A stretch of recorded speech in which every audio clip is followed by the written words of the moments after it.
ये बाल्यावस्था की दो लड़कियां, मतलब ये बाल्यावस्था की लड़की है, फिर ये किशोरावस्था, फिर ये प्रौढ़ावस्था और ये वृद्धावस्था। ठीक है, इस तरीके से चलती जाएगी। अब यहाँ पर जो बात समझने वाली है वो क्या है, आइए एक बार समझते हैं। एक एक अवस्था को थोड़ी सी गंभीरता से हम लेके चलेंगे, ठीक है जी। और आप जो है बताते रहेगा, साथ साथ में मैं क्वेश्चन पूछूंगी। तो सबसे पहले यदि हम बाल विकास की अवस्थाओं के बारे में बात करें, that means stages of development की बात करें, स्टेजेस ऑफ चाइल्ड डेवलपमेंट, बाल विकास की अवस्थाओं के बारे में यदि हम बात करें, तो सबसे पहले कौन सी अवस्था आती है? आप कहोगे शैशवावस्था, मैं कहूँगी बिल्कुल नहीं। शैशवावस्था से पहले भी एक अवस्था होती है जिसका नाम है पूर्व प्रसूति अवस्था। इसको हम कैसे बनाएंगे? ऐसे ही बनाएंगे जैसे मैं बना रही हूँ, ठीक है। इधर देखिएगा, तो इस तरीके से यहाँ पर आपको बनाना है जैसे मैं बना रही हूँ। टोटल मिला के 4 अवस्थाएं बना लो, ठीक है। 4 अवस्थाएं जो है इस तरीके से बना लीजिए और फिर हम एक एक में अब लिखने जा रहे हैं। इधर देखिए, तो सबसे पहले है कौन सी? सबसे पहले मान लो कि एक माँ है, ठीक है। माँ की जो कोख में, माँ के सबसे पहले जो गर्भ में बच्चा विकसित हो रहा है इस समय पर, इस अवस्था को हम कहते हैं क्या? इस अवस्था को कहते हैं गर्भावस्था। क्या कहोगे? गर्भावस्था कहोगे, ठीक है। गर्भावस्था इसे हम कहते हैं और इसके भी 3 पार्ट्स हैं, इसको हम डिस्कस करेंगे। गर्भावस्था का समय कौन सा होता है, कब से कब तक? जब से बच्चा भ्रूण के रूप में, है ना, एक बीज के रूप में, एक बीज के रूप में जैसे ही बच्चा कोख में पड़ा उसी से गर्भावस्था शुरू हो जाती है। यानी कि 0 से लेकर 9 महीने तक, कितना? 0 से लेकर 9 माह तक यह जो अवस्था है ये गर्भावस्था ही है, ध्यान रखिएगा। क्लियर है? इसे प्रेगनेंसी स्टेज कह लो या फिर जर्मिनल स्टेज भी कह लो, कुछ भी कह लो, ये गर्भावस्था में कहलाई जाएगी। फिर इसके बाद बच्चा अब थोड़ा सा बड़ा होता है, यहाँ पर तो माँ के पेट में, ठीक है। इसे हम प्रीनेटल स्टेज भी कहते हैं। राजे लिखिए, इंग्लिश में भी थोड़ा सा लिखने की कष्ट करिए। प्रीनेटल स्टेज या फिर पूर्व प्रसूति अवस्था, पूर्व प्रसूति अवस्था के नाम से भी इसे हम जानते हैं। क्लियर है बात? यहाँ तक समझ में आ गई। अब चलते हैं थोड़ा सा और आगे। अब जब बच्चा थोड़ा सा बड़ा होता है, थोड़ा सा बड़ा होने का मतलब क्या है? जैसे मान लो 0 से लेकर 2 साल तक ये महीने हैं, ठीक है। जैसे ही बच्चा इस एक्स्ट्रा यूट्रिन पीरियड, ऐसे बोलते हैं एक्स्ट्रा यूट्रिन, एक्स्ट्रा यूट्रिन का मतलब होता है इस भारी समाज में जैसे ही उसने कदम रखा वहीं से उसकी शैशवावस्था जो है वह शुरू हो गई। तो इसे हम कहते हैं शैशवावस्था, शैशवावस्था कहेंगे या फिर इसे हम इन्फेंसी स्टेज कहते हैं। क्या कहते हैं? व्हाट डू वी से? इन्फेंसी स्टेज कहोगे, शैशवावस्था कहोगे, एक्स्ट्रा यूट्रिन पीरियड। मतलब जैसे ही बच्चा जन्म लेता है उसके बाद एक्स्ट्रा यूट्रिन पीरियड, और शैशवावस्था में सबसे पहली बात आती है नवजात अवस्था। इसी की एक छोटी सी अवस्था होती है नवजात अवस्था। कब से कब तक? तो ध्यान रखिएगा, अगर आप पूरा टाइम पूछा जाए 0 से लेकर 2 साल तक, ठीक है, 2 साल तक यह अवस्था रहती है, तो ध्यान रखिएगा। और इसको भी मैं 2 भाग में जो है बांटूंगी, अभी आगे हम डिस्कस करेंगे, जिसमें नवजात अवस्था एक होती है नवजात, ठीक है। इसको अगर हम 2 भागों में बांटें, यहीं पे लिख देते हैं नवजात अवस्था। नवजात अवस्था का मतलब क्या है? नियोनेटल स्टेज, इसे आप क्या कहते हैं इंग्लिश में? नियोनेटल, नियोनेटल ऐसे कहते हैं। नियोनेटल का मतलब क्या है? नवजात, कोमल कली है। जैसे एक चूहे का बच्चा कभी पैदा हुआ देखा है तुमने? एकदम कोमल कली होती है, बहुत सेंसिटिव होता है, टाइफाइड लग जाता है, कभी डायरिया प्रॉब्लम हो जाती है, कभी कुछ हो जाता है, कभी पीलिया की प्रॉब्लम हो जाती है, जिसे आपको पता है। ये एक ऐसी अवस्था, बहुत संवेदनशील अवस्था होती है। इस समय पर बहुत, मतलब बच्चा एडजस्टमेंट कर रहा होता है, ठीक है, समायोजन कर रहा होता है वातावरण से। तो नियोनेटल अवस्था इसे हम कहते हैं 0 से लेकर 1 माह तक। क्या? 0 से लेकर, मतलब कहने का मतलब क्या है? जब बच्चा पैदा हुआ, इस संसार में आ गया, इस एक्स्ट्रा यूट्रिन पीरियड में आ गया, फिर जो शुरुआत का 1 महीना होता है, पहला महीने में उसे बहुत दिक्कत होती है, फीडिंग ढंग से नहीं हो पा रही होती है, फिर माँ की भी जुगलबंदी ढंग से अभी हो नहीं पा रही होती है, बनाना चाह रही है माँ लेकिन हो नहीं पा रही है, बच्चे को दूध नहीं पिला पा रही है ढंग से, या फिर बच्चे को समझ नहीं पा रही है, तो वो एडजस्टमेंट इश्यूज हो जाते हैं। तो यहाँ पर 0 से लेकर 1 महीने तक यह अवस्था नवजात अवस्था या फिर नियोनेटल स्टेज, यह आप कहेंगे। क्लियर है बात? समझ में आ गई? क्योंकि क्वेश्चन आता है। और इससे पहले जो प्रीनेटल अवस्था है, यहाँ पर बच्चा गर्भ में ही होता है, ध्यान रखिएगा। प्री मतलब पहले, नेटल का मतलब क्या हो गया? इस वातावरण में आने से पहले की प्रक्रिया, 0 से लेकर 9 महीने तक, और 0 से लेकर 2 साल तक शैशवावस्था। क्लियर है बात? कोई दिक्कत? इसको मारो पहला, इसको लिखो दूसरा, ठीक है। आते हैं तीसरे पर, इधर आ जाइए। अब आते हैं 3rd नंबर पर, और 3rd नंबर शैशवावस्था के बाद वैसे तो टोडलरहुड होती है, इसे हम बचपन अवस्था कहते हैं। टोडरहुड का मतलब क्या है, ऐसे भागते हैं बच्चे कि पूछो मत। मतलब बाल्यावस्था से पहले की अवस्था और शैशवावस्था के बाद की अवस्था, अगर डिटेल में जानना ही है तो ध्यान रखिएगा। इसके बाद हम क्या कहते हैं, इसके बाद हम इसे बाल्यावस्था का नाम, मतलब पूर्ण रूप से जो एक अवस्था मानी गई है वो है आपकी बाल्यावस्था। इन अवस्थाओं के बारे में हेविंगस्ट एक व्यक्ति थे, क्या नाम था उनका, हेविंगस्ट। हेविंगस्ट, ठीक है, हेविंगस्ट बच्चा एक व्यक्ति थे और इन्होंने हर एक अवस्था का एक टास्क बताया है। टास्क मतलब कि हर एक अवस्था में बच्चा यह कार्य करता है, यह क्रियाकलाप करता है, या फिर यह विशेषता इसके अंदर होती है, ठीक है जी। तो ध्यान रखिएगा, बाल्यावस्था में हमें ये देखने को मिला। बाल्यावस्था की अगर हम बात करें, इसमें दो अवस्थाएं बहुत इंपॉर्टेंट है, इसका समय नोट करिएगा। पहले तो इसका समय जो है 2 से लेकर 12 साल तक, क्या कहोगे आप लोग, 2 से लेकर 12 साल तक, इसको डिस्कस करेंगे एक बार, ठीक है। इसको भी हम डिटेल में डिस्कस करने वाले हैं, आज सभी अवस्थाओं के बारे में जानेंगे। और इसमें बेसिकली 3 अवस्थाएं आती हैं। कौन कौन सी आती हैं, सबसे पहले इसे कहते हैं अर्ली चाइल्डहुड, यानी कि पूर्व बाल्यावस्था। पूर्व बाल्यावस्था, अर्ली चाइल्डहुड पीरियड, एक ऐसा पीरियड होता है जिसे गंदगी वाला पीरियड कहते हैं। बच्चे अपने कपड़ों को गंदा कर लेते हैं, या फिर जिद वाली जो अवस्था है वो इसमें सबसे ज़्यादा देखने को मिलेगा, ठीक है। और जीन पियाजे के अनुसार जो जीनवाद आता है तो वह इस अवस्था में आपको देखने को मिलेगा। लगभग 2 से 6 साल, क्या कहेंगे आप लोग, 2 से 6 साल की जो अवस्था है वो इसमें देखने को मिलता है, इसे हम पूर्व बाल्यावस्था कहते हैं। फिर उसके बाद कौन सी होती है, उसके बाद आती है मध्य बाल्यावस्था, ठीक है। मध्य बाल्यावस्था का जो समय होता है 6 से 9 साल, और उसके बाद आता है उत्तर बाल्यावस्था, जिसे हम लेटर चाइल्डहुड के नाम से भी जानते हैं। ये सीटेट में बहुत क्वेश्चन आते थे यहाँ से। तो 9 साल से लेकर 12 साल तक, या 9 साल से लेकर जो है 12 साल तक आप यहाँ पर चार्ट बनाइए एक अच्छा खासा। तो ध्यान रखिएगा, इसके बारे में हम डिस्कस करने वाले हैं कि हर एक अवस्था में क्या क्या चीज़ें हमें देखने को मिलती है। फिर चौथे नंबर पे आती है सबसे खास अवस्था, और वो है किशोरावस्था, जिसे हम अडोलेसेंस एज भी कहते हैं। क्या कहेंगे आप लोग, अडोलेसेंस एज या फिर किशोरावस्था। हिंदी में लिख देती हूँ किशोरावस्था। अच्छा, अब यहाँ पर किशोरावस्था के ऊपर अलग अलग टिप्पणियाँ हैं। किसी ने कहा कि 10 साल से लेकर, WHO ने कहा, किसने कहा था, WHO, वर्ल्ड हेल्थ ऑर्गेनाइजेशन ने कहा था कि जब बच्चा 10 साल से लेकर 19 बरस का हो जाता है, 19 ईयर्स टिल 19 ईयर्स, इस समय पर बच्चा किशोरावस्था में आ जाता है। ये DSSB के एक एग्जाम में आया हुआ था क्वेश्चन, ठीक है। फिलहाल इसकी जो एज देखी गई है वो क्या है, 12 साल से लेकर 12 से 19 बरस तक, 19 वर्ष तक यह अवस्था आती है, ध्यान रखिएगा, ठीक है। 18 से 19 वर्ष। अब स्टेनली होल ने इसे आंधी और तूफान की अवस्था कहा है, इसकी विशेषताएं भी हम डिस्कस करेंगे। तो एक एक के बारे में चलो भाई हम एक डिस्कस करते हैं कि सबसे पहले हम बात करने वाले हैं गर्भावस्था के बारे में। आपको क्रम जो है वो कुछ इस तरीके से बनाना है, और हेमिगस ने बाल विकास के कार्यों के ऊपर बात करी है। किसके ऊपर, कार्यों के ऊपर जी, ठीक है, कि किस किस अवस्था में बच्चा क्या क्या कार्य करता है, या उसके अंदर क्या क्या विशेषताएं होती है, इसके ऊपर जो है बात करी है। क्लियर है, चलें भाई आगे एक एक के बारे में हम बात करेंगे। तो सबसे पहले है हमारी गर्भावस्था। सबसे पहली है, लिखिए पहला नाम, वो क्या है, वो है तुम्हारा गर्भावस्था। गर्भावस्था, ठीक है। इसे हम इंग्लिश में प्रीनेटल स्टेज के नाम से भी जानते हैं। क्या कहते हैं इंग्लिश में, प्रीनेटल स्टेज के नाम से भी हम जानते हैं, या फिर पूर्व प्रसूति अवस्था के नाम से भी इसे हम जानते हैं। क्लियर है बात। अब यहाँ पर जो जानने वाली बात है, बहुत इम्पॉर्टेंट है, वो क्या है, इस अवस्था की 3 और अवस्थाएं होती हैं। इसको मैं ऐसे करती हूँ, 3 मुख्य अवस्थाएं होती हैं।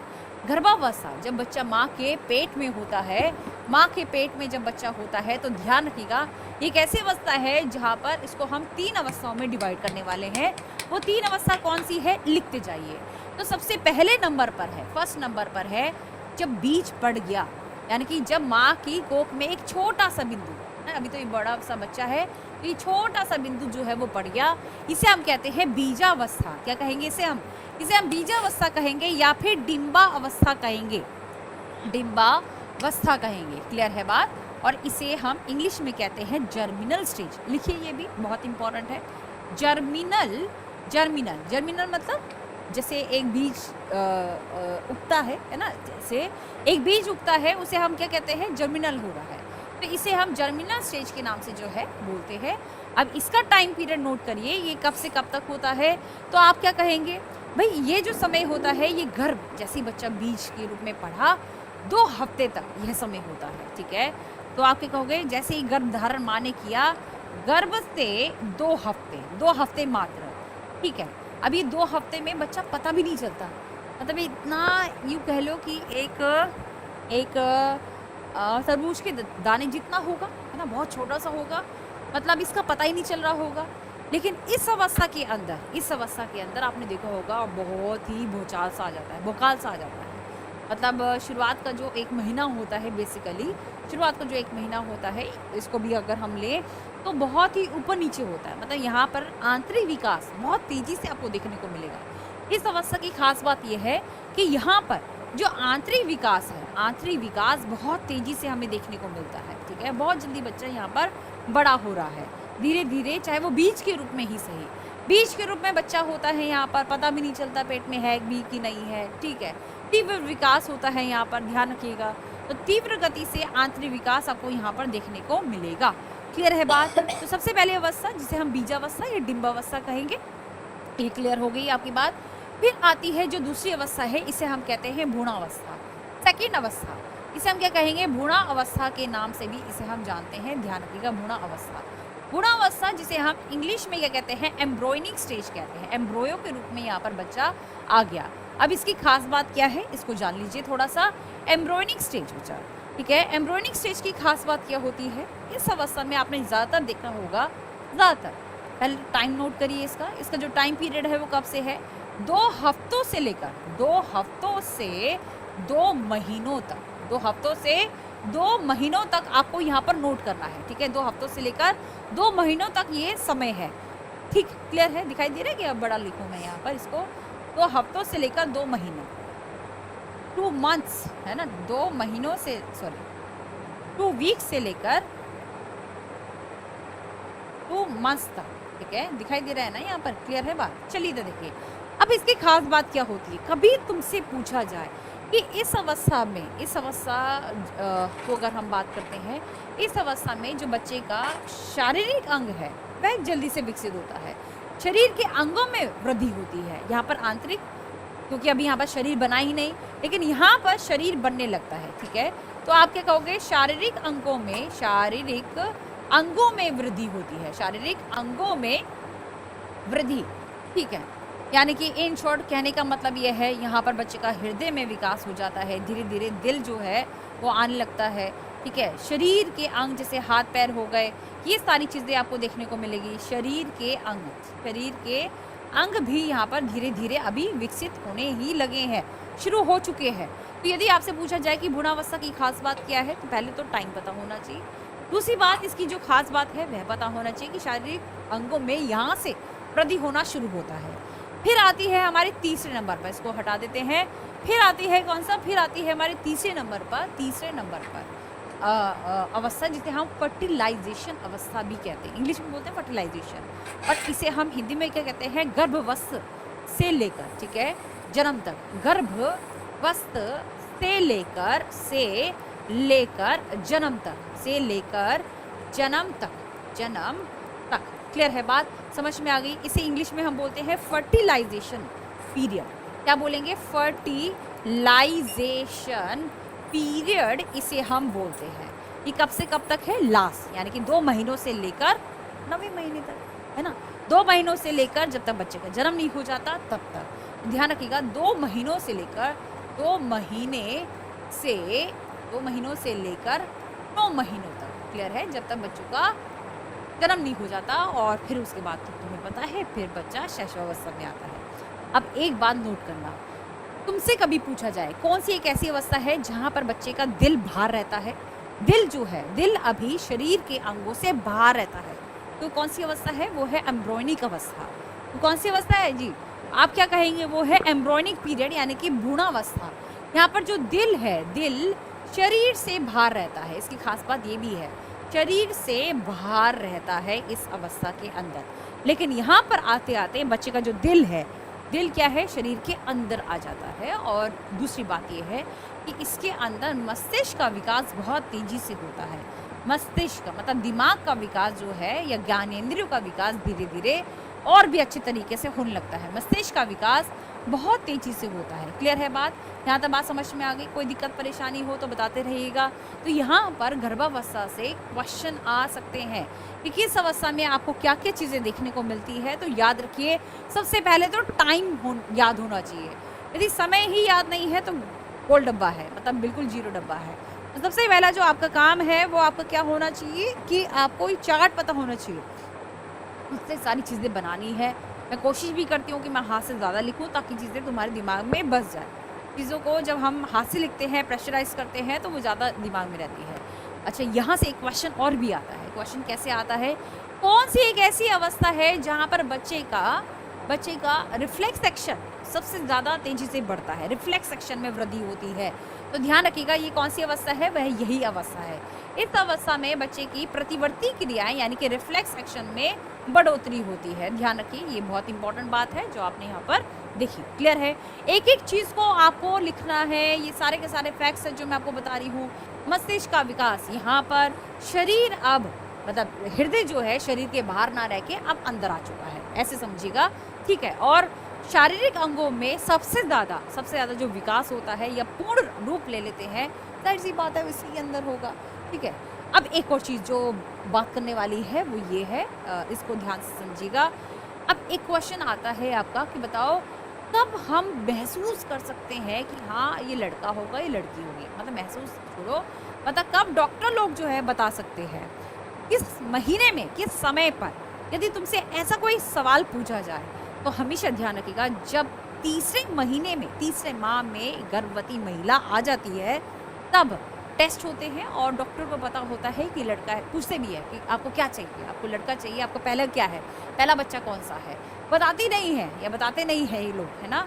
और क्योंकि हमारे भारत में इतनी ज़्यादा भ्रूण हत्या होती है, इतने ज़्यादा इन्फेंटिसाइड होती है, तो इस वजह से ये सारी चीज़ें बंद कर दी गई है। ठीक है? मतलब नहीं बताई जाती बरसों से। और यही अगर तुम चले जाओ ऑस्ट्रेलिया में या अमेरिका में चले जाओ, यूएसए में चले जाओ, जापान में चले जाओ, पहले से ही पता रहता है कि क्या होने वाला है, उसके अनुसार जो है कमरा डिज़ाइन भी हो चुका होता है। तो ध्यान रखिएगा, यहाँ पर भारत में ऐसा नहीं है। और ऐसा भी होता है कि भारत के लोग जा के जो है बाहर टेस्ट करवाते हैं, ऐसा भी होता है। ठीक है? तो ये बड़े मतलब खूंखार लोग भी होते हैं। कुछ तो एक्साइटमेंट के चक्कर में भी होते हैं, लेकिन कुछ ऐसे भी होते हैं। तो ध्यान रखिए, यहाँ पर हमने स्टेजेस ऑफ चाइल्ड डेवलपमेंट के बारे में डिस्कस किया। तो यहाँ से शुरुआत होती है गर्भावस्था से। ठीक है जी? क्लियर है बात? ठीक, यहाँ तक। अच्छा, तो जेंडर जो है कहाँ पर पता चलता है, लिंग का हमें कहाँ पता चलता है कि लड़का होगा लड़की होगी, तीसरे महीने में। तो तीसरा महीना कहाँ पर है? ध्यान रखिएगा, फर्टिलाइजेशन पीरियड में। तीसरा महीना कहाँ से शुरू हो रहा है जी? यहाँ से शुरू हो रहा है। तो याद होना चाहिए आपको। क्लियर है?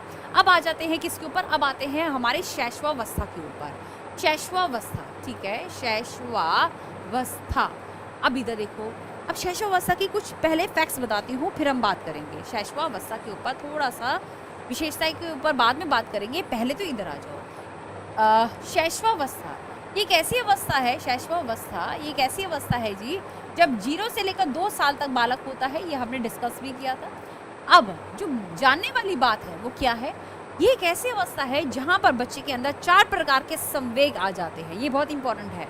4 संवेग आपको देखने को मिलते हैं। ये एक फैक्ट है जो आपको पता होना चाहिए। मतलब 4 प्रकार के इमोशंस 0 से लेकर 2 साल तक बच्चा होता है। तो कभी देखा होगा कि प्रेम, माँ से प्रेम कितना होता है उसे, है ना। कभी देखा होगा इस समय पर माँ से लगाव, सबसे ज़्यादा माँ से लगाव, क्योंकि वो दूध पिलाती है। ठीक है? हमेशा अटैचमेंट रहती है। तो सबसे ज़्यादा प्यार जो है, प्रेम जो है, एक संवेग जो माँ की तरफ हो जाता है। फिर बच्चे को इस अवस्था में क्रोध भी आता है। ध्यान रखिएगा, क्रोध मतलब गुस्सा भी आता है भाई, गुस्सा भी आता है। और कहीं ना कहीं क्या कहते हैं, इसके अंदर बच्चे के अंदर एंशियस बिहेवियर भी देखा जाता है, चिंतित व्यवहार भी देखा जाता है। मतलब अपसेट सा हो जाता है, चिंतित व्यवहार भी हमें देखने को मिलता है। ध्यान रखिएगा, मतलब क्वेश्चन जो है वो कभी कभी यहाँ से भी आते हैं। इस समय पर जलन की प्रक्रिया नहीं होती, जलन की जो प्रक्रिया है नहीं होती। जेलसनेस जो है वह नहीं होता। जेलस जो है यह व्यवहार या फिर यह संवेग जो है नहीं होता। ठीक है? बाकी सारे संवेग हो गए। मतलब इस समय पर बच्चे के अंदर पीड़ा का भी संवेग होगा। ध्यान रखिएगा, तो यहाँ पर सारे संवेग होंगे, लेकिन जलन जो है, क्वेश्चन पूछा जाता है कि कौन सा अभी संवेग नहीं आता, तो जलन जो है वो यहाँ पर नहीं आती है। यहाँ पर बच्चे के अंदर कहीं ना कहीं भय भी आ जाता है, मतलब डर भी लगता है उसको, जाहिर सी बात है, पीड़ा भी होगी, लेकिन जलन अभी नहीं आई है। जलन अभी बाद में आएगी, 2 साल में नहीं आती जलन, अभी अभी विकसित हो रही है। जलन का एक विकसित रूप जो है तुम्हें किशोरावस्था में देखने को मिलेगा। क्लियर है बात? तो ये भी खास बात है। फिर यहाँ से पूछा जाता है कि कौन कौन सी विशेषताएं आपको देखने को मिलती है। ये सारी की सारी विशेषताएं हमें शैशवावस्था के अंदर देखने को मिलती है। ये एक ऐसी अवस्था है जहाँ पर बच्चा सबसे ज़्यादा रिफ्लेक्स एक्शन करता है। 0 से लेकर 2 साल तक आपको पता है कि जैसे बच्चा पैदा हुआ तो वह सीसी लेता है ना, ये रिफ्लेक्स एक्शन है। सबसे पहले तो ये जो प्रतिवर्ती क्रिया है, जितनी कहते हैं ना उबकियाँ लेगा, जितनी हिचकियाँ लेगा, जितनी उबासी लेगा, कितना क्यूट लगता है बच्चा, मतलब जितनी उबासी लेगा उतना ज़्यादा वह विकसित होगा, ऐसे कहते हैं। तो ये बात जो है यह बात इसलिए है क्योंकि प्रतिवर्ती क्रियाएं सबसे ज़्यादा यहाँ पर विकसित होती है, जिसे हम रिफ्लेक्स एक्शन कहते हैं। ठीक है जी। फिर ये एक ऐसी अवस्था होती है जहाँ पर बच्चा चलने लग जाता है। 6 महीने में आपने देखा होगा, 6 महीने शारीरिक विकास जब हम करेंगे तब आएगा यहाँ पर कि जब 6 महीने का बच्चा होता है तब आपने देखा होगा कि बच्चा जो है वो बैठने लग गया है, मतलब सिटिंग पोजीशन पे आ गया है। ठीक है, चलता नहीं है ना ही भागता है, भागने की तो छोड़ ही दो, चलता नहीं है। ध्यान रखिएगा, 6 महीने में बच्चा जो है वह अभी मतलब बैठने लग गया है। ध्यान रखिए, यहाँ से भी क्वेश्चन कभी कभी आते हैं। ठीक है जी। फिर यहाँ पर एक ऐसी अवस्था होती है जिसमें शारीरिक विकास बहुत तेजी से आपको देखने को मिलेगा। इसी अवस्था में बचपन की अवस्था भी इसे कह देते हैं कभी कभी। बचपन की अवस्था इसलिए कहते हैं क्योंकि बच्चा रेंग रहा है और बच्चा धीरे धीरे चलने लग गया है। टोडलरहुड की अवस्था इसके नज़दीक होती है, इसलिए ये भी अवस्था आपको देखने को मिलती है।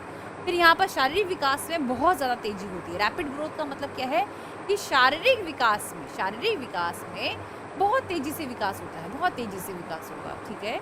फिर एक अवस्था, मतलब इसी अवस्था को हम वस्तु की स्थायित्व अवस्था के नाम से भी जानते हैं।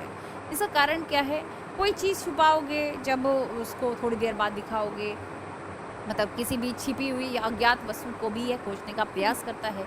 इसे हम ऑब्जेक्ट परमानेंसी कहते हैं, वस्तु का स्थायित्व रूप कहते हैं। क्लियर है बात? फिर सिगमंड फ्रेड ने इसे कहा है मौखिक चरण। एक ऐसी अवस्था होती है, चूसने की अवस्था होती है। हर एक चीज़ मुंह में, चप्पल जूते मुंह में, कंघी मुंह में। ठीक है, हर एक चीज़ मुंह में, मतलब नहीं क्या ही उसको टेस्ट आता है, लेकिन हाँ टेस्ट तो आता ही होगा, तभी वो सारी चीज़ें मुंह में लेता है। एक्चुअली में दांत उसके विकसित हो रहे हैं, कोई टेस्ट नहीं है, दांत विकसित हो रहे हैं, तो इस वजह से हर एक चीज़ मुंह में। ठीक है, चप्पल जूते जुराबे सब कुछ रख दो, सारी चीज़ें मुंह में ही जाएंगी। ठीक, तो ध्यान रखिएगा, इसलिए इसे मुखावस्था के नाम से जानते हैं। और ये बात करी थी किसने? सिगमंड फ्रेड ने। किसने बात करी थी? Sigmund Freud. ठीक है, ध्यान रखिए, इंपॉर्टेंट है, सिगमंड फ्रेड ने। क्लियर है? और ये ऑब्जेक्ट परमानेंसी की बात किसने करी है राजे? तो आपको पता होना चाहिए, ये बात करी थी जीन पियाजे ने। किसने? जीन पियाजे। अभी हम डिस्कस करेंगे एक एक के सिद्धांत को बहुत बारीकी से, ताकि कोई क्वेश्चन आए तो फिर ऐसा ना हो कि हाँ ये क्वेश्चन कैसे आ गया, ऐसा ना लगे। और ध्यान रखिएगा, मनोविज्ञान का एक एक चैप्टर बहुत डिटेल में मैं पढ़ाऊंगी। जितनी चीज़ें आप कहीं और देखोगे उससे कहीं लागत जो है वो यहाँ पर तुम्हें देखने को मिलेगी, मतलब कहीं ज़्यादा चीज़ें यहीं पर मैं करवाऊंगी। अभी मैंने बहुत सारी चीज़ें अभी तुम्हें नहीं बताई है। जैसे मान लो अगर मैं कहूँ कि कौन सी ऐसी अवस्था होती है जहाँ पर बच्चा चीज़ों को पकड़ने लग जाता है, किस समय पर, वह शारीरिक विकास में आएगा। Are you getting my point? तो आप समझ रहे हैं मेरा जो तात्पर्य है वो क्या है। शारीरिक विकास जब हेडिंग होगी, इसका मतलब शारीरिक विकास का मतलब ये है कि शैशवावस्था में शारीरिक विकास कैसे होता है, फिर बाल्यावस्था में शारीरिक विकास कैसे होता है, किस समय पर बच्चे क्या हरकतें करने लग जाते हैं, फिर किशोरावस्था में शारीरिक विकास कैसे होने लगता है। सारी चीज़ें, एक एक चीज़ को हम बहुत डिटेल में करेंगे। क्लियर है बात? अभी जो हमारा फोकस होना चाहिए वो है अवस्थाओं के ऊपर फोकस होना चाहिए। तो ध्यान रखिएगा, ये एक ऐसी अवस्था होती है जहाँ पर माँ या पिताजी जो है वो बच्चे को उछाल रहे होते हैं, तो बच्चे को ड्रेस होता है मैं कहीं नहीं जाऊँगा, लौट कर मैं इनकी गोद में ही आऊँगा। तो इस समय पर बच्चा विश्वास करता है। और ये बात करी थी किसने? विश्वास के बारे में बात जो करी थी, बताओ भाई किसने करी थी? हाँ, एक नाम है ई से, जल्दी से बता दो किसने करी थी ये जो बात करी थी। तो किसने करी थी? एरिक एरिक्सन ने करी थी। किसने करी थी? एरिक एरिक्सन ने यहाँ पर बात करी थी। क्लियर है बात? समझ में आ गई? यहाँ पर बच्चा जो है दूसरों के ऊपर डिपेंडेंट होता है, बिल्कुल सही का। तो एरिक एरिक्सन नाम लिखो यहाँ पर, एरिक एरिक्सन। क्लियर है? फिर इस अवस्था में सबसे ज़्यादा लगाव होता है, लगाव की अवस्था होती है। जोन बोल भी आ गए हमारे यहाँ पर, मतलब आपको हर एक चीज़ का लिंक पता होना चाहिए। इसने किसके ऊपर जो है बात करी होगी, ये पता होना चाहिए। तो एक शख्स है जिनका नाम था जॉन बॉल्बी। जॉन बॉल्बी ने इसके ऊपर बात करी थी। बॉल्बी, ठीक है, बॉल्बी। लगाव की अवस्था, इसी अवस्था को हम लगाव की अवस्था कहते हैं। सबसे ज़्यादा जो लगाव होता है, जैसी माँ नहाने गई हो, ये ऐसे करके रोने लग गया, जैसी माँ बाहर गई हो, माँ से ज़्यादा अटैचमेंट होती है, नो डाउट, ठीक है। पिताजी से भी होती है, या जैसे ही पिताजी ने स्कूटी की चाबी उठाई या फिर कार की चाबी उठाई, जो भी है गाड़ी की चाबी उठाई, वैसे ही उसको पता चल जाता है। तो ध्यान रखिएगा, पता नहीं कहाँ से पता चलता है, एक इंस्टिंक्ट आ जाती है उसके अंदर, है। तो ध्यान रखिएगा, इस अवस्था में इस अवस्था को हम अनुलंघन चिंतन कहते हैं या सोच कहते हैं। अनुलंघन मतलब इसका मतलब लगाव की अवस्था आपको देखने को मिलेगी। फिर इस अवस्था में बच्चे को सही गलत का कुछ नहीं पता। चोर अगर उसके सामने बैठा होगा, उसको लेके भी जा रहा होगा टॉफ़ी दिखा के, या फिर कुछ ऐसे गुड्डे लेके जा रहे होंगे, तो वो हंस हंस के निकल जाएगा। तो ये क्या है, इस समय पर उसे सही और गलत के बारे में कुछ भी पता नहीं है। ध्यान रखिएगा, तो अज्ञात है, इसमें नैतिकता का अज्ञात अभाव हमें देखने को मिलेगा। और यही एक ऐसी अवस्था है जहाँ पर सबसे पहले, क्योंकि माँ बाप आस पास होते हैं और माँ बाप से सबसे पहले बच्चे का समाजीकरण होता है, ये भी आपको बात ज्ञात है। तो यह जो है प्राथमिक समाजीकरण, यह अवस्था कहलाई जाएगी। और इस अवस्था में सहज अवस्था को सहज अवस्था के नाम से भी जानते हैं, क्योंकि सबसे पहले गट। कभी तुमने देखा है कि कोई छोटा बच्चा, देखना छोटे बच्चे का जो सर है यहाँ पर, ठीक है, ये जो सर है, जो सेरिब्रल है, बेसिकली सर का ये वाला जो हिस्सा है बहुत ही मुलायम सा रहता है, अभी वो विकसित नहीं होता। तो दादी नानी क्या करती हैं, उनके ऊपर पानी डालती है। कभी देखना दादी नानी पानी डालती है, हाँ, क्योंकि उनका कहना ये है, उनका मत सुनिएगा, लॉजिक है लॉजिक है, वो बाद में बताऊंगी। पहले तो ये सुनो कि उनका मत क्या है, कि ये जो है, ये जो हमारा सर है, जो मुलायम सा होता है, वह पेट से कनेक्टेड होता है, यानी कि गट से कनेक्टेड होता है। गट से ऐसा कुछ भी नहीं है, सिर्फ और सिर्फ ये सिर्फ और सिर्फ बच्चों की इंस्टिंक्ट्स होती है। इंस्टिंक्ट जो है वो एक समय पर आने पर ही जन्म लेती है, तो धीरे धीरे वह विकसित होती है। तो इस अवस्था को हम सहज अवस्था भी कहते हैं। इंस्टिंक्ट का मतलब बच्चा भाव जाता है कि बेड से इधर नहीं गिरना। उसे पता चल जाता है कि अगर मैं जरा सा पैर इधर रखूँगा। 2 साल की अवस्था के बीच में ही एक्सपेरिमेंट हुआ था, वो बाद में बताऊँगी। डायरेक्ट परसेप्शन थ्योरी है इसके ऊपर, ठीक है। तो प्रत्यक्षीकरण का सिद्धांत है और गिलबर्न ने दिया था, तो उसका छोड़ देते हैं। मतलब उन्होंने शैशवावस्था को कहा कि बच्चों के अंदर ऑलरेडी बहुत डेप्थ को जानने की जो है वो समझ होती है, तो उन्हें पता होता है, यानी कि उनको इंस्टिंक्ट है। बेड पे तुम छोड़ दो, तो जैसे ही बेड के किनारे पर उन्हें पता चल जाता है कि मैं गिर जाऊँगा, पीछे रह जाते हैं। ये खेल खेल के भाव में गिर जाए वो बात अलग है। तो बेसिकली अगर हम देखें, उनके अंदर सहज अवस्था होती है, ठीक है। ये कैसी अवस्था होती है, जहाँ पर बच्चा पूर्ण रूप से आश्रित होता है माँ बाप पर, कुछ पता ही नहीं है, अंडरवियर पहनने का भी पता नहीं है, डायपर पहनने का भी पता नहीं है। एक ऐसी अवस्था होती है जहाँ पर जीवन का सबसे महत्वपूर्ण काल जो है वैलेंटाइन के द्वारा ये कहा गया है। इसके द्वारा, वैलेंटाइन के द्वारा इसे कहा गया है, ठीक है। क्लियर है, लिखो इसे, वैलेंटाइन। वैलेंटाइन, तो एक एक नाम पता होना चाहिए कि किसने क्या कहा है, ठीक है जी। एक एक चीज़ आपको पता होनी चाहिए, ये बहुत ही इंपॉर्टेंट है, ठीक। अब आते हैं किसके ऊपर, अब आते हैं हमारे बाल्यावस्था के ऊपर। बाल्यावस्था, नेक्स्ट आ गया हमारा बाल्यावस्था, राइट। बाल्यावस्था, तो जैसे मैंने आपसे कहा भी था कि बाल्यावस्था जो है 3 चरणों में विभाजित होती है। तीन चरण कैसे, 0 से लेकर 2 से लेकर 6 साल तक ये अवस्था पूर्व बाल्यावस्था में आएगी, ठीक है। फिर 6 से लेकर 9 साल तक ये मध्य बाल्यावस्था में आएगी। अभी तो देखो, शुरुआत की जो 4 है, ऐसे माना जाता है कि मध्य बाल्यावस्था से क्वेश्चन नहीं आते, यहाँ से और यहाँ से बहुत आते हैं। तो वही मैं आपको बताने जा रही हूँ कि यदि मैं आपसे कहूँ शुरुआती जो अवस्था है, यानी कि ये जो अवस्था है, यहाँ तक जो अवस्था है, यहाँ तक जो अवस्था है, इस अवस्था को हम पूर्व बाल्यावस्था मानेंगे। मतलब ये पूर्व बाल्यावस्था की विशेषताएं होती हैं। इस अवस्था को हम स्कूलिंग एज भी कहते हैं। क्यों, 3 साल में बच्चा बैग उठाया और चलने लग गया, कहाँ पर, स्कूल। तो यहाँ पर इस अवस्था में बच्चा स्कूल जाने लग रहा है। जब वह स्कूल जाने लग रहा है तो इसलिए हम स्कूलिंग एज कहेंगे इसे। मतलब स्कूल जाने की अवस्था इसे हम कह सकते हैं, विद्यालय जाने की अवस्था इसे हम कह सकते हैं। तो ये एक ऐसी अवस्था होती है जहाँ पर बच्चा अभी धीरे धीरे चीज़ों को और सीखता है और ज्ञात करता है। और यहाँ पर कपड़े पहनना तो ढंग से आता नहीं है, हर एक चीज़ का सीक्वेंस नहीं पता, क्लासिफिकेशन नहीं पता, ठीक है। कहने का मतलब ये है, बच्चा चीज़ों को ऑर्गेनाइज नहीं कर पाता। अगर आप कुछ चीज़ें दे दो, कपड़े पहनने के लिए दे दो, नहीं कर पाएगा, उस लेवल पे नहीं कर पाएगा, प्रोफेशनल लेवल पे तो बिल्कुल भी नहीं कर पाएगा। इस वजह से यहाँ पर गंदगी की जो शिकायत है सबसे ज़्यादा आपको देखने को मिलेगी। तो ध्यान रखिएगा, ये एक ऐसी अवस्था होती है जहाँ पर बच्चा क्वेश्चन पूछता है। अगर भिंडी दिखाओगे ये क्या है, टमाटर दिखाओगे ये क्या है, सेब संतरे दिखाओगे ये क्या है, क्वेश्चनिंग के ऊपर क्वेश्चनिंग होगी, ठीक है। तो इस अवस्था में बच्चा बहुत ज़्यादा सवाल पूछता है, जिज्ञासु होता है। तभी कहते हैं कि इस अवस्था में ज़्यादा से ज़्यादा चीज़ें सिखा देनी चाहिए। सिगमंड फ्रेंड ने तो ये बंदे ने तो ये भी कह दिया कि 7 साल से पहले की जो अवस्था होती है बहुत ही इंपॉर्टेंट होती है। 7 साल में पता चल जाता है कि बच्चे का रुख क्या होगा, आगे जाके वो क्या करेगा, कुछ करेगा भी कि नहीं करेगा, है ना, या करेगी कि नहीं करेगी। तो ये इसलिए कहा गया है क्योंकि इस समय पे बच्चा बहुत जल्दी से सीखता है, बहुत तीव्रता से सीखता है। यानी कि जो मेंटल डेवलपमेंट है वो पीक लेवल पर होता है, बहुत हाई लेवल पे होता है, ध्यान रखिएगा। ये एक ऐसी अवस्था होती है जिसे हम खिलौने की अवस्था भी कहते हैं, क्योंकि बच्चे को खिलौने से खेलना बहुत पसंद है। तुम गुड़िया दे दो, गुड्डा दे दो, तुम ब्लॉक्स दे दो, कुछ भी दे दो, उसका फटाफट से दिमाग किसके ऊपर जाएगा, खिलौने के ऊपर जाएगा, ठीक है। फिर आती है ये एक ऐसी उम्र है जहाँ पर वो दिखावा करता है। मैं जो देखती हूँ मुझे बहुत हंसी आती है आजकल, पता नहीं हमारा न्याना ऐसे करता है, ऐसे मतलब गुस्सा हो जाएगा तो ऐसे करके साइड में हो जाएगा, पता नहीं कहाँ से सीखा है उसने। तो इसको कहते हैं दिखावटी उम्र। वो दिखाना चाह रहा है कि मैं नाराज़ हूँ, कहने का मतलब ये है। तो ये जो अवस्था होती है इसे हम दिखावटी उम्र कहते हैं, या फिर प्रिटेंडेड एज भी इसे हम कहते हैं, ठीक है। फिर ये एक ऐसी अवस्था होती है, स्कूल जाने की उम्र जो है वह शुरू हो जाती है, स्कूल जाता है यहाँ पर बच्चा। और इसी अवस्था को हम गंदी अवस्था भी कहते हैं। क्यों? चॉकलेट खाई, टॉफ़ी खाई, ये सब्जी, ये उसकी पसंदीदा आम या जो भी है, सब कपड़ों के ऊपर सब रंगीन हो जाएंगे, सफ़ेद होगा, रंग भर के आएगा उसका। तो ध्यान रखिएगा, ये जो अवस्था है शुरुआत की अवस्था पूर्व बाल्यावस्था, और नीचे की जो अवस्था है इसे हम पश्च बाल्यावस्था में काउंट करेंगे। किसके अंदर?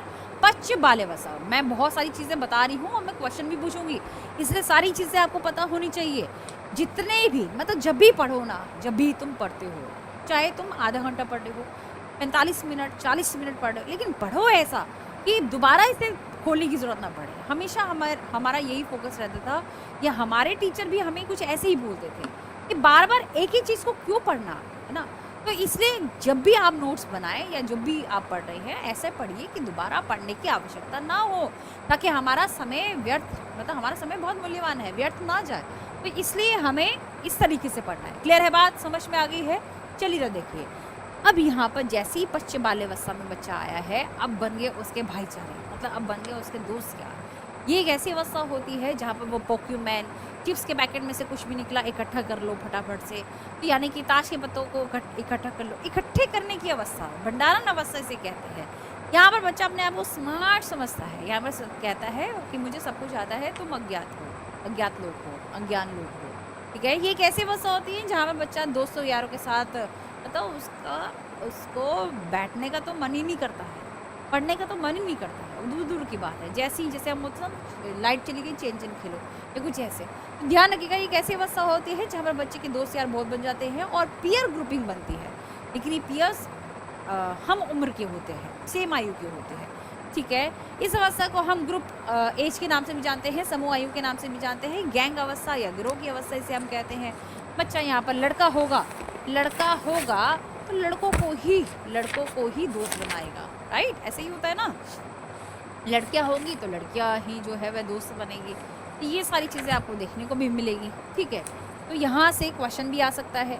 अब बात करते हैं किसके ऊपर? अब बात करते हैं किशोरावस्था के ऊपर, और ये लास्ट अवस्था है। फिर मैं कुछ क्वेश्चन करवाऊंगी, मैं देखूँ तो सही कितना समझ में आ रहा है कितना नहीं। फिर यहाँ पर किशोरावस्था की जब हम बात करते हैं, मैंने आपसे कहा भी था, WHO ने क्या कहा है कि 10 से लेकर 19 वर्ष तक जो अवस्था है वो किशोरावस्था में आएगी। अलग अलग रिपोर्ट्स में अलग अलग बातें हैं। वैसे अगर मैं बात करूं किशोरावस्था का समय क्या है, 12 से लेकर 18 या फिर 19 वर्ष तक, ठीक है, जो जनरल है, जो आम है। लेकिन अलग अलग मनोवैज्ञानिकों ने अलग अलग बातें करी है। इस अवस्था को स्टेनली हॉल, एक व्यक्ति थे जिनका नाम था स्टेनली हॉल, जिन्होंने इस अवस्था को तनाव एवं तूफान की अवस्था कहा है। इस अवस्था में सबसे ज़्यादा करियर की टेंशन, प्रेमिका की टेंशन, और जो क्या कहते हैं, इस अवस्था में शारीरिक रूप से समस्या, पिंपल्स क्यों हो रहे हैं भाई, या फिर शरीर में वृद्धि हो रही है, अजीब तरीके से वृद्धि हो रही है। आपको पता है कि लड़कों के अंदर जांघों के बाल और इस सारी चीज़ें में इतना सारा बदलाव होता है, इतने हाई लेवल पे टेंशन होती है। एक ग्रंथि होती है जिसका नाम है सेबासियस ग्रंथि। सेबासिस ग्रंथि इतनी एक्टिवेट होती है, मतलब हाई लेवल पे पसीना छूटता है इस अवस्था में। क्यों? क्योंकि गर्माहट इतनी है, एनर्जी इतनी है, और वात पित्त कफ ये तीनों के तीनों दोष चरम सीमा पर होते हैं इस अवस्था में। ठीक है, बिगड़े हुए हो भी सकते हैं।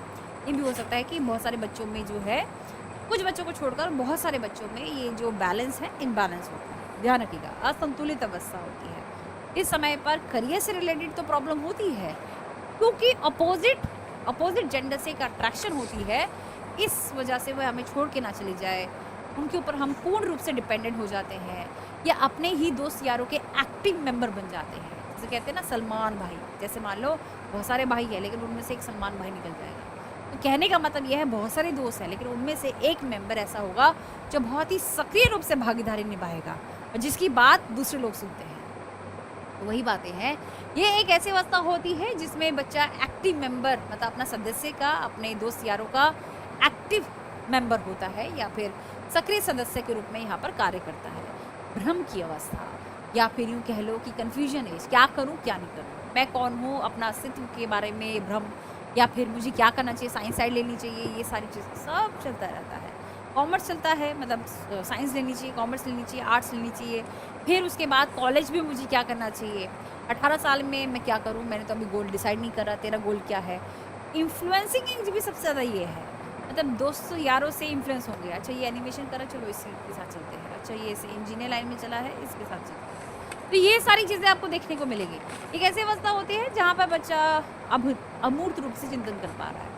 अब यहाँ पर अगर उससे पूछोगे ना तुम कि प्रधानमंत्री की जगह बाबू तुम होते तो तुम क्या करते, तो यहाँ पर वो सीधे का सीधा कोशिश करेगा तार्किक रूप से तर्क देने की। उसे पता है कि प्रधानमंत्री का रोल क्या है, तो यहाँ पर वह तर्क देने की कोशिश कर रहा है, और इसे हम एब्स्ट्रैक्टिव थिंकिंग कहते हैं, अमूर्त चिंतन कहते हैं। लॉजिकल रूप से तर्क दे रहा है ना, इसलिए यहाँ पर अमूर्त चिंतन इसे हम कहते हैं।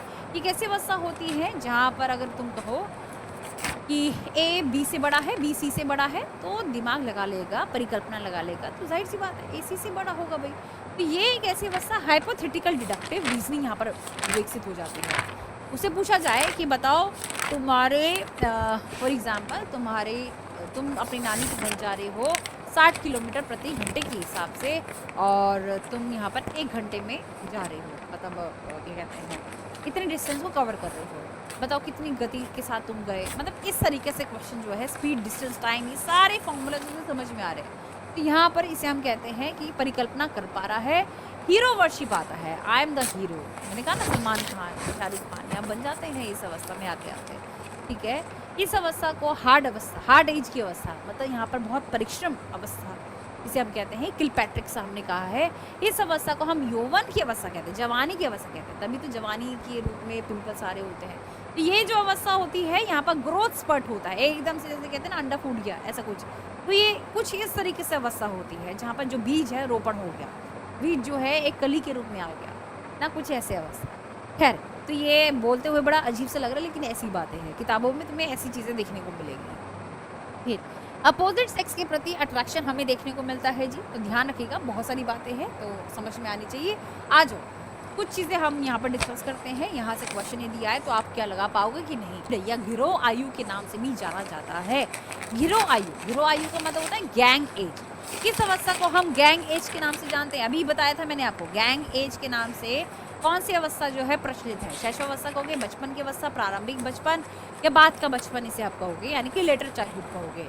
कम ऑन टेल मी, तो क्या होगा इसका सही उत्तर, क्या होगा। एक एक चीज़ को आप बहुत अच्छे से देखिएगा। अगर आपने इन सभी क्लासेस को फॉलो कर लिया, मैं तो कहूँगी मनोविज्ञान की रेस में सबसे आगे होगे तुम। और ऐसा भी हो सकता है कि तुम यहाँ पर खड़े हो, ठीक है, मैं तुम्हें देख रही हूँ यहाँ पर, मेरी सीट हासिल कर लो, ऐसा भी हो सकता है राजे। ठीक है, चलिए, तो इसे हम क्या कहते हैं, इसे हम उत्तर बाल्यावस्था कहेंगे। क्या कहेंगे जी, इसे हम उत्तर बाल्यावस्था कहेंगे। बता दिया है मैंने आपको, लेटर चाइल्डहुड कहेंगे, ध्यान रखिएगा।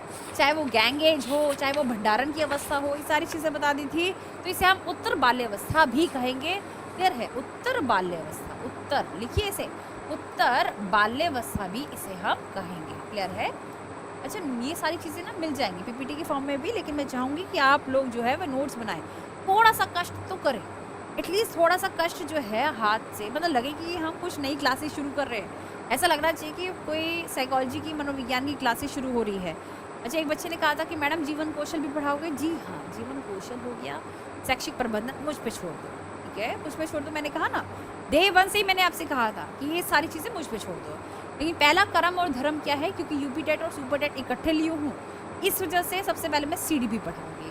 फिर यहाँ पर जीवन कौशल मैंने पहले पढ़ा रखा है, ठीक है, चाहे तो देख सकते हो, लेकिन अभी हम फ्रेश करेंगे। और जैसे आपको पता है, इतनी आपातकालीन स्थितियों में काफ़ी सारी चीज़ें नई नई अपडेट्स आती जा रही है। तैयार रहो, मतलब अपनी तलवार को तैयार रखो ना, जैसी ही अपॉर्चुनिटी आई, गेट खुले तो फिर कर दो नाश, ठीक है, ऐसे होना चाहिए। चलिए तो देखिए, किस उम्र को परिपक्वता की ओर बढ़ना कहा जाता है? परिपक्वता की ओर बढ़ना मतलब शुरुआत हो चुकी है, मैच्योरिटी। तो इसे हम क्या कहेंगे? इसे हम कहेंगे किशोरावस्था। क्या कहेंगे जी? इसे हम कहेंगे किशोरावस्था, एडोलेसेंस एज इसे हम कहेंगे। ठीक, क्लियर है?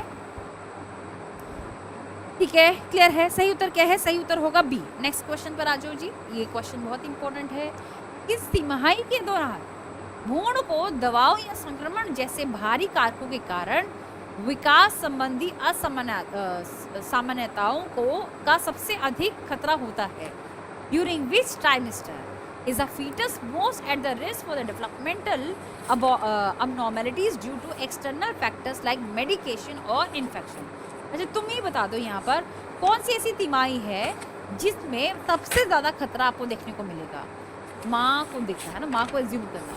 तो ऐसे कहा जाता है कि शुरुआत के 3 महीने थोड़ा सा उठना बैठना कम, मतलब थोड़ा सा उछलना कम, ऐसे कहा जाता है ना, ये सारी चीज़ें। और बाहर की जो औरतें देखो, वो तो कसरत कर रही होती है, वो तो जिम में जो है एक्सरसाइज कर रही होती है, ले मतलब स्क्वाट्स मार रही है, ये कर रही है। और हमारे भारतीय नारी को ज़्यादा उछलना नहीं, ये नहीं करना, वो नहीं करना। कहने का मतलब ये है, पहली तिमाही में ज़्यादातर चांसेस होते हैं अबनॉर्मैलिटीज़ के, ज़्यादा चांसेस होते हैं कि दिक्कत हो सकती है, समस्याएं हो सकती है, मिसकैरेज हो सकता है, बच्चा गिर सकता है, ये सारी चीज़ों की दिक्कतें हो सकती है ना, ऐसे कहा जाता है। ऑल ट्राइमेस्टर नहीं होता। अरे इसको तो गोल्डन रूल कहा जाता है। गोल्डन रूल का मतलब क्या है कि एक बार बच्चा ठहर गया फिर कहीं जाएगा नहीं, ठीक है। इस समय पर फिर पेट भारी हो जाता है, फिर दिक्कत आती है।